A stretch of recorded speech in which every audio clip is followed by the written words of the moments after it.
1961, Fleetway Publications, London. A young writer began working in the script department. Before long, he was sitting in on meetings with writers, and from there the youthful scribbler was given the opportunity to work on the comic Lion, soon rising to become sub-editor of that famous title.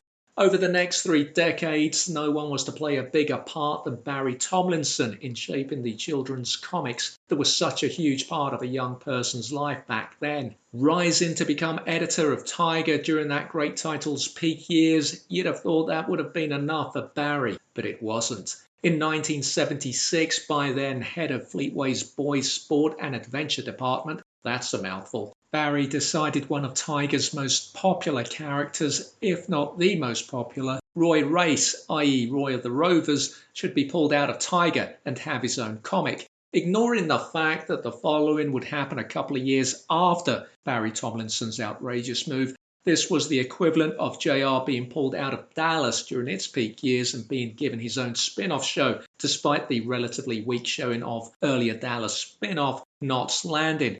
Mr. Tomlinson did not fear the Knots Landing scenario, and in September 1976, Roy of the Rovers was launched, and the weekly comic would prove a huge success. Cue big fat cigar for Barrie Tomlinson. Well, no. Barrie decided he wanted to bring back Eagle, and in the spring of '82, the new Eagle was successfully launched.